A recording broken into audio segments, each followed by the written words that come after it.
Nessa conferência do Espírito Santo, vem ao meu coração o fato de que nós não podemos exagerar a importância da pessoa e da obra do Espírito Santo. É o Espírito Santo quem nos regenera. É o Espírito Santo quem nos convence de pecado. É o Espírito Santo quem nos batiza no corpo de Cristo. É o Espírito Santo quem nos sela como propriedade exclusiva de Deus. É o Espírito Santo que é o penhor, a garantia de que o Deus que começou a boa obra em nós vai completá-la até o dia de Cristo Jesus. É o Espírito Santo que nos dá dons espirituais. É o Espírito Santo quem produz o fruto em nossa vida, o caráter de Cristo. É o Espírito Santo quem nos transforma em templo da morada de Deus. É o Espírito Santo que inspirou a Bíblia e nos ilumina para entendermos a Bíblia. É o Espírito Santo quem nos santifica. É o Espírito Santo quem nos dá poder. É o Espírito Santo quem nos enche. É o Espírito Santo que intercede por nós e nos assiste em nossa fraqueza. É o Espírito Santo que é o outro consolador. É o Espírito Santo quem nos guia a toda a verdade. E então nós vamos ler a palavra que foi inspirada pelo Espírito Santo, rogando que Ele ilumine o nosso coração, a nossa mente, para entendê-la. Romanos capítulo 8, por gentileza. Romanos 8, versos 26 a 30. Eu estou seguindo a versão ARA, e eu acho que vai ser até projetado, salvo o melhor juízo.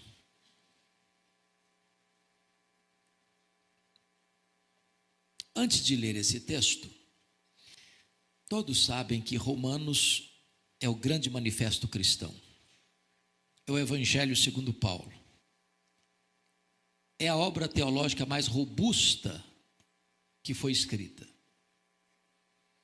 Talvez o livro mais importante na história da igreja. Foi com a leitura de Romanos que Aurélio Agostinho foi convertido. Foi através da leitura de Romanos que o monge agostiniano Martinho Lutero teve uma experiência com Deus e levantou a bandeira da reforma.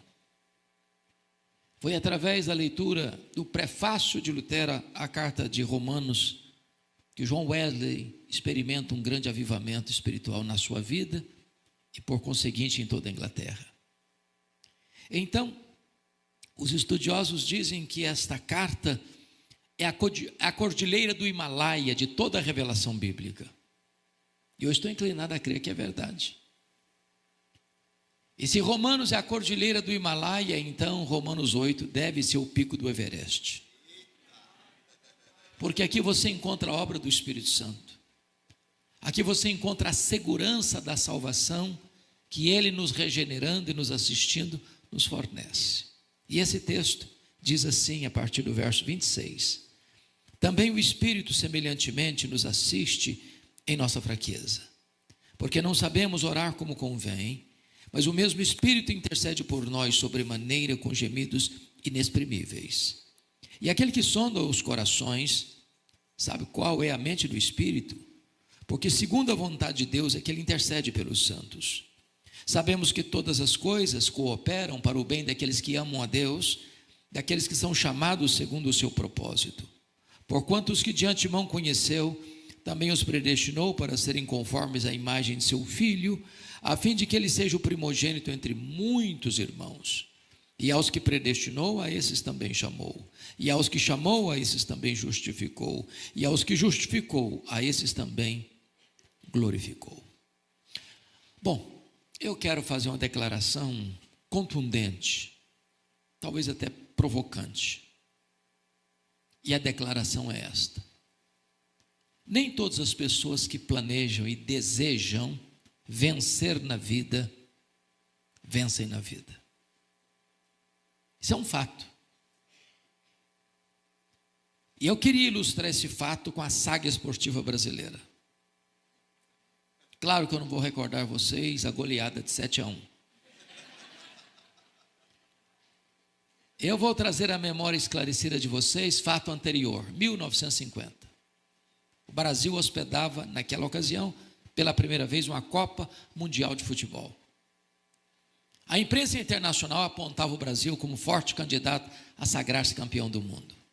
Para não frustrar a expectativa, o Brasil abre aquele campeonato no Maracanã, construído para aquela finalidade, goleando o México por 4-0.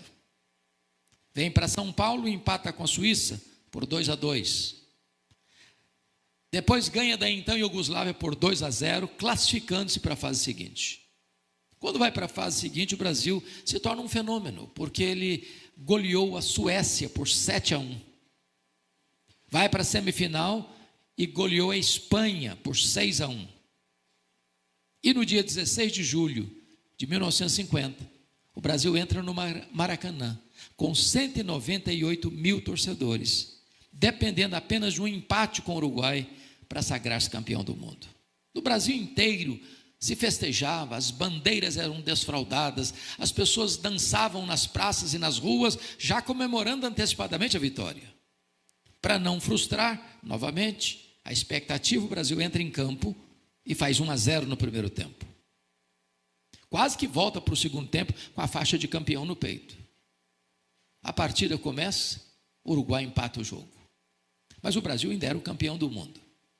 Mas antes da partida encerrar, o Uruguai fez 2-1. E o Maracanã cobriu-se de silêncio. E a nação brasileira de lágrimas. E a expectativa de vitória transformou-se em derrota amarga e fatídica. Quero dizer a vocês, entretanto, que este não é o destino dos filhos de Deus. Nós não temos apenas expectativa de vitória, nós temos garantia de vitória. Nós já somos mais do que vencedores em Cristo Jesus, nosso Senhor. O texto lido nos revela isso. E a primeira coisa que Paulo vai dizer no verso 26 é esta: também o Espírito semelhantemente nos assiste em nossa fraqueza.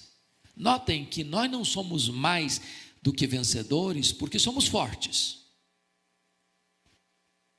Somos mais do que vencedores apesar de sermos fracos.